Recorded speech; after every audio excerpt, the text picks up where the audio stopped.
সুন্দরবন ভয়ঙ্কর এবং সুন্দরের এক মিলন ক্ষেত্র, যেখানে জলে কুমির, ডাঙায় বাঘ।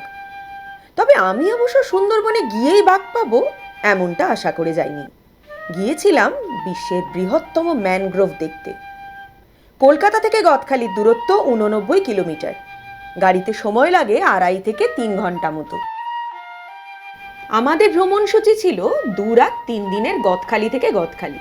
কাজবাজ সেরে একটু দুপুর করেই বেরিয়েছিলাম আমরা। বেরিয়ে থেকেই আকাশের মুখ ভার, নেমে আসে ঝমঝমিয়ে বৃষ্টি। নিম্নচাপ আগে থেকেই ছিল, ভেবেছিলাম কেটে যাবে। যাকগে, সব বাধা বিঘ্ন কাটিয়ে এগিয়ে চললাম সুন্দরবনের দিকে।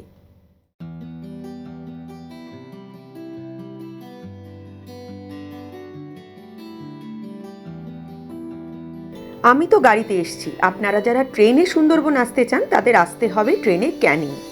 সেখান থেকে বাস বা ট্যাক্সি ধরে আপনাদের আসতে হবে গদখালি বা ধামাখালির ঘাটে। সেখান থেকে বোটে করে আপনারা সুন্দরবনের বিভিন্ন দ্বীপ ঘুরতে পারেন। সুন্দরবন হলো বঙ্গোপসাগর উপকূলবর্তী অঞ্চলে অবস্থিত একটি প্রশস্ত বনভূমি। পদ্মা, মেঘনা, ব্রহ্মপুত্র নদীত্রয়ের অববাহিকার বদ্বীপ এলাকায় অবস্থিত এই অপরূপ বনভূমি বাংলাদেশের খুলনা, সাতক্ষীরা ও বাগেরহাট জেলার কিছু অংশ এবং ভারতের পশ্চিমবঙ্গ রাজ্যের 2 জেলা উত্তর দক্ষিণ 24 পরগনা জুড়ে বিস্তৃত। 10,000 বর্গ কিলোমিটার জুড়ে গড়ে ওঠা সুন্দরবনের 66% রয়েছে বাংলাদেশে আর বাকি 34% রয়েছে ভারতে। আর সমুদ্র উপকূলবর্তী হওয়ায় নিম্নচাপ, সাইক্লোন এগুলোর প্রভাব একটু বেশিই পড়ে সুন্দরবনে।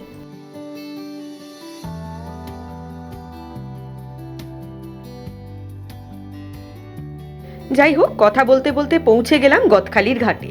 শ্রীদামদা যথারীতি তার বোট নিয়ে হাজির। আকাশের মুখ বেশ ভার। ওয়েদারের অবস্থা ধীরে ধীরে আরো খারাপ হচ্ছে।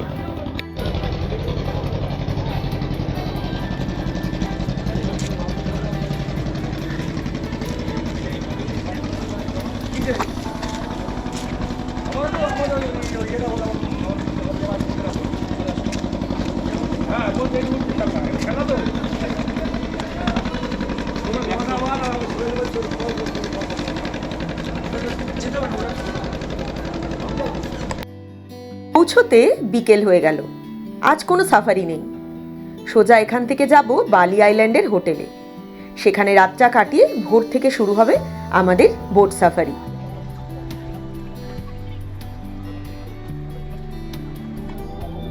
সুন্দরবনের বিভিন্ন আইল্যান্ডে থাকার ব্যবস্থা রয়েছে। আপনারা আপনাদের পছন্দ মতো হোটেল বুক করতে পারেন। তবে সাফারি কিন্তু সূর্যোদয় থেকে সূর্যাস্ত পর্যন্ত বোটেই হয়। এই সময়টুকু আপনাদের বোটেই থাকতে হবে।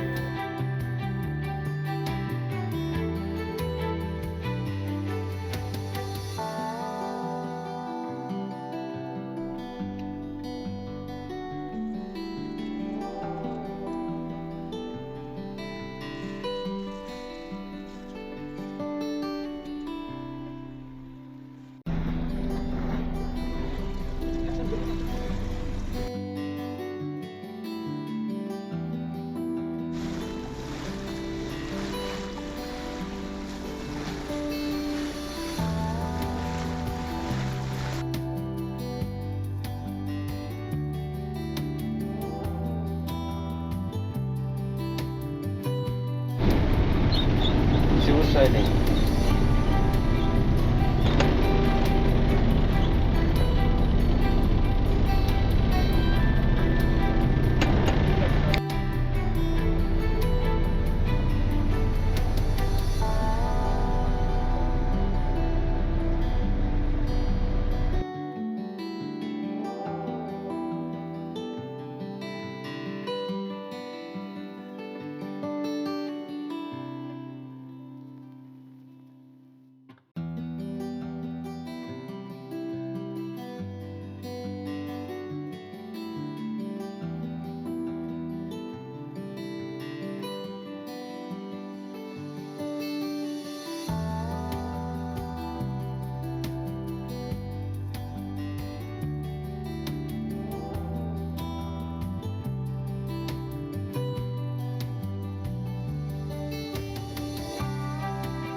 এই হলো আমাদের হোটেল সুন্দরবন সাফারি হোমস্টে। কাল পৌঁছতে একটু সন্ধ্যা হয়ে গিয়েছিল, বাইরেটা দেখাতে পারিনি। সকালে সাফারির জন্য প্রস্তুত হয়ে লঞ্চে উঠে পড়লাম। সুন্দরবনের জল জঙ্গলের সঙ্গে যতটা সম্ভব নিবিড় পরিচয় নৌকাতেই হয়। রাস্তা মানে নদীপথ।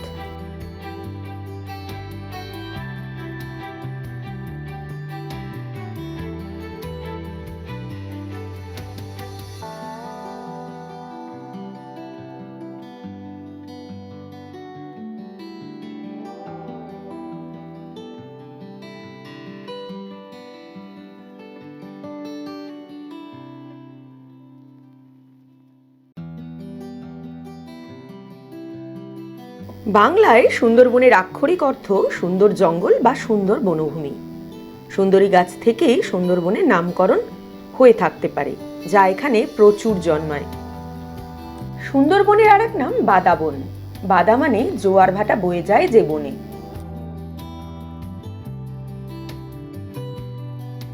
সুন্দরবন ইউনেস্কোর ওয়ার্ল্ড হেরিটেজ সাইটের মর্যাদাও লাভ করেছে।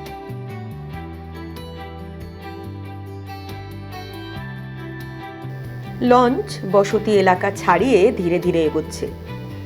মানুষের পৃথিবী যেন ক্রমশ দূরে সরে যাচ্ছে। চারিদিকে শুধু জল আর জঙ্গল।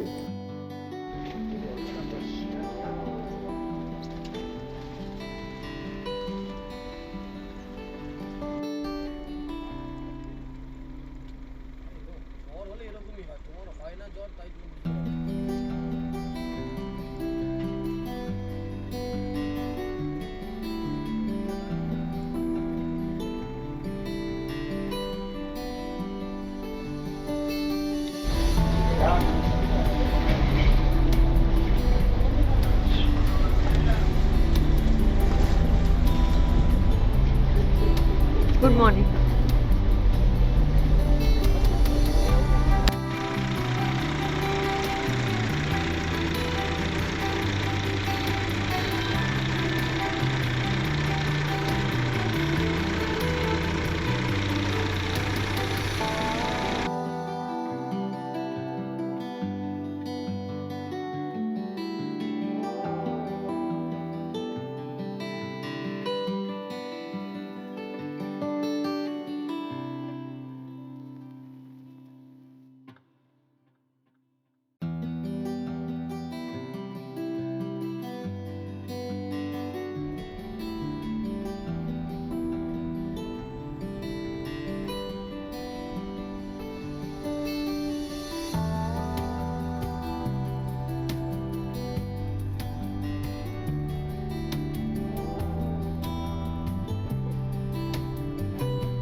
আমাদের সাথে আছে আমাদের বোটম্যান শ্রীদাম দা।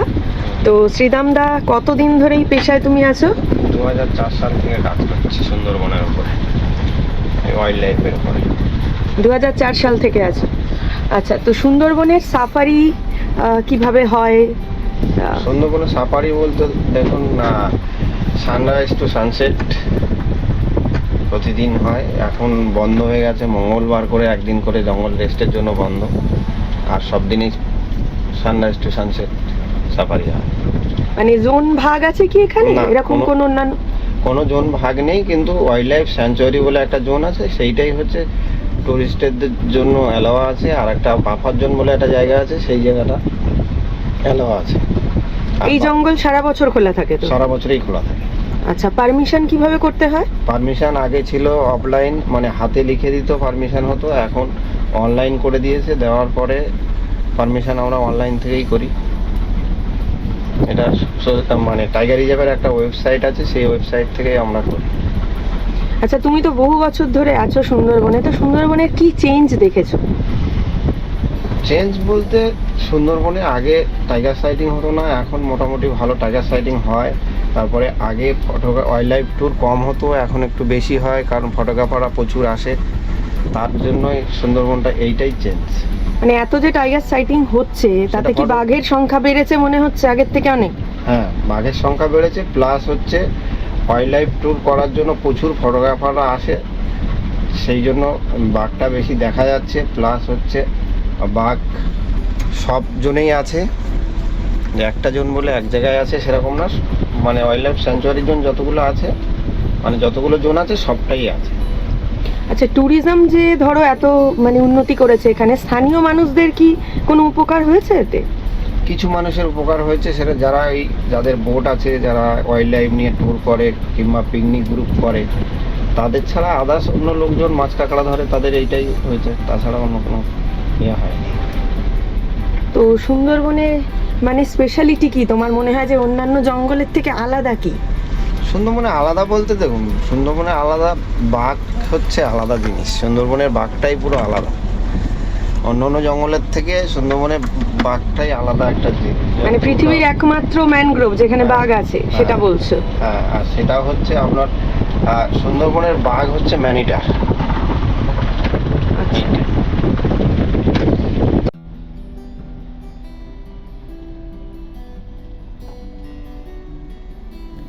এই বিশাল আকাশ, অনন্ত জলরাশি, সতেজ আদিম জঙ্গল, যার মধ্যে অনেক জায়গাতেই মানুষের পা পড়েনি। এখানে লোক বাঘের ভয়ে এত কাবু কেন? নদীর পাড়ে জঙ্গলের মধ্যে গাছের ডালে একটা জায়গায় একটা জামা ঝুলিয়ে রাখা দেখে গাইড বিক্রমাদিত্য দাকে জিজ্ঞাসা করলাম। বলল ওটা বাঘে খেয়েছে এমন লোকের জামা। এখানে ঝুলিয়ে লোককে সাবধান করে দেওয়া হচ্ছে যে এখানে বাঘের ভয় আছে। এখানকার মানুষেরা প্রতিনিয়ত বাঘের সঙ্গে, প্রকৃতির সঙ্গে লড়াই করেই এক প্রকার বেঁচে আছে। সুন্দরবনের সব বাঘই নাকি মানুষ খেকো। গাইডের সাথে সুন্দরবনের নানা গল্প শুনতে শুনতে নদীর অলিগলি ঘুরে বেড়াচ্ছিলাম। এমন দিগন্তব্যাপী আকাশগঙ্গা স্তব্ধ হয়ে বসে বসে দেখছিলাম। ভাটার টানে জল সরে আসায় সুন্দরী এবং অন্যান্য গাছের শিকড়গুলো বেরিয়ে পড়েছে। সুন্দরী, গরান, গেওয়া, গর্জন, হেতাল, কেওড়া, পাশুর ইত্যাদি গাছের যৌথ নাম ম্যানগ্রোভ। মাটির তলা থেকে ছোট ছোট অ্যান্টেনার মতো অজস্র শিকড় মাটি ফুঁড়ে খাড়া হয়ে দাঁড়িয়ে রয়েছে। এদের বলে শ্বাসমূল। জলতলের উপরে জেগে থাকে এবং এর ডগায় যে নিউম্যাটোফোর নামের শ্বাসছিদ্র থাকে, তার সাহায্যেই নোনা জল সরে গেলে বাতাস থেকে এরা অক্সিজেন গ্রহণ করে। কর্দমাক্ত নরম মৃত্তিকায় জন্মানো উদ্ভিদ যাতে দাঁড়িয়ে থাকতে পারে, সেজন্য গাছের ঠেসমূল থাকে। ঠেসমূল উদ্ভিদের মূল কাণ্ড থেকে বেরিয়ে মাটিতে নেমে আসে। জলাভূমিতে নিজের অস্তিত্ব টিকিয়ে রাখতেই এই ব্যবস্থা। সত্যি অবাক লাগে। এই বিশ্ব প্রকৃতিতে সকলেই বোধহয় নিজের মতো করে অভিযোজনের আর নিজের অস্তিত্বের লড়াইয়ে ব্যস্ত।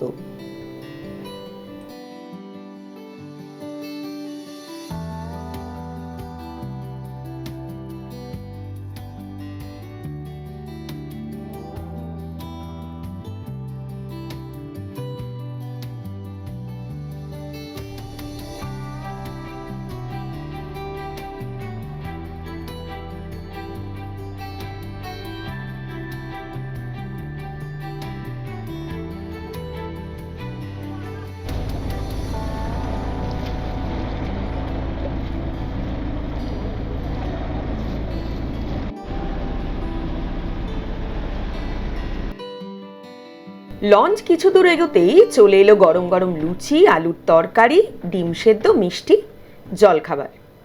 ছাদের ঢাকা ডেকে টেবিল চেয়ার সাজানো রেস্তোরাঁর মতো খাবার জায়গা।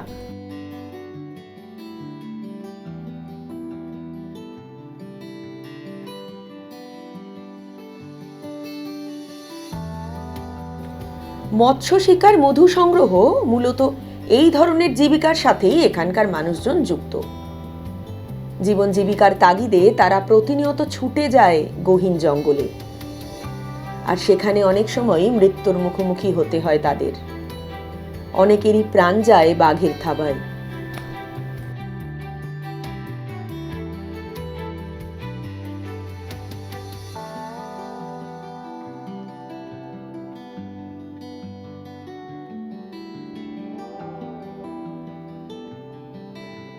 দূর থেকে দেখতে পেলাম নদীর চরে ম্যানগ্রোভ প্ল্যান্টেশন চলছে।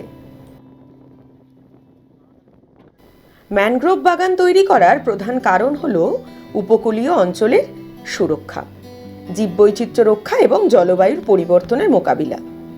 ম্যানগ্রোভ গাছগুলি উপকূলীয় এলাকাকে ঘূর্ণিঝড় এবং জলোচ্ছ্বাসের হাত থেকে রক্ষা করতে সাহায্য করে, মাটির ক্ষয় কমায় এবং বিভিন্ন প্রজাতির প্রাণীর আবাসস্থল হিসাবেও কাজ করে। এছাড়া ম্যানগ্রোভ কার্বন ডাই অক্সাইড শোষণে গুরুত্বপূর্ণ ভূমিকা রাখে এবং জলবায়ু পরিবর্তনের প্রভাব কমাতেও সাহায্য করে।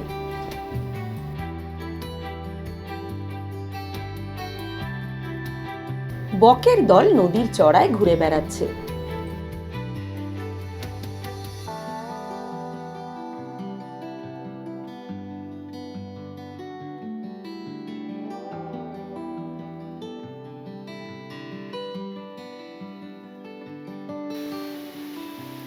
একটি নোনা জলের কুমির নদীর মধ্যে চুপচাপ ভেসে বেড়াচ্ছে,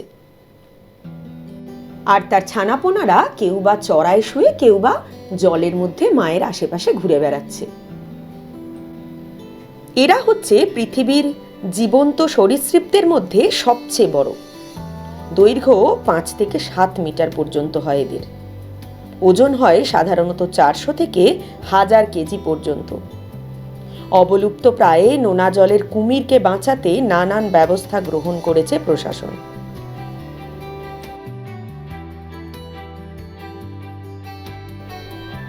মাছরাঙাগুলো বাঁশের খুঁটির উপর বসে এক দৃষ্টে জলের দিকে চেয়ে আছে মাছের অপেক্ষায়। কয়েকটি বাঁদর তার ছানাপোনা নিয়ে গাছের মগডালে বসে দিব্যি ঠ্যাং দুলিয়ে বুনো ফল চিবোচ্ছে।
একটা পূর্ণবয়স্ক গোসাপ নদীর চড়ায় কাদায় মুখ গুজে খাবার খোঁজার চেষ্টা করছে।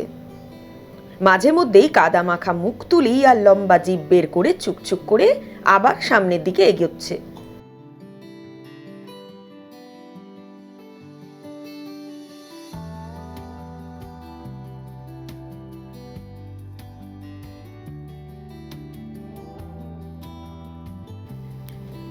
মাকড়সা জালের মতো অসংখ্য নদী, খাল, খাঁড়ি, অগন্তি আঁকাবাঁকা জলস্রোত ঘিরে রেখেছে সুন্দরবনকে।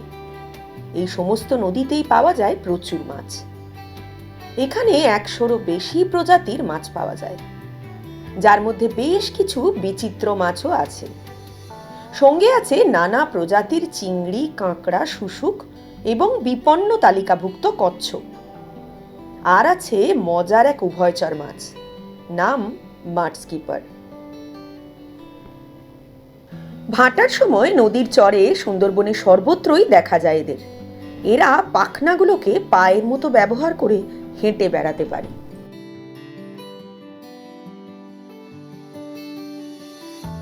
যেতে যেতেই দুপুরবেলার খাবার দিয়ে দেওয়া হলো। সুন্দরবন আসার এটাও এক মজা আমার মতো খাদ্য রসিকদের কাছে। চিংড়ি, কাঁকড়া, ইলিশ, ভেটকি, আমুদি, পাবদা, আরো কত রকমের মাছ পাওয়া যায় এখানে। মনের আনন্দে বেশ মাছ খাওয়া যায় এখানে এলে। আজ এই পর্যন্তই। সুন্দরবনের প্রথম পর্বটি আপনাদের কেমন লাগলো অবশ্যই কমেন্ট করে জানাবেন। আর যেতে যেতে আপনাদের জন্য রইল সুন্দরবনে আমার তোলা বেশ কিছু ছবি, কারণ সব কিছু ভিডিও করতে পারিনি এবার। নিম্নচাপ এবং ঝড় বৃষ্টি হওয়ায় জলের স্রোত প্রবল ছিল, বোট বেশ দুলছিল, আর বেশ কিছু অ্যানিম্যাল একটু দূরেও ছিল, সে কারণেই। তো সকলে ভালো থাকুন, সুস্থ থাকুন। ভিডিওটি দেখার জন্য অসংখ্য ধন্যবাদ।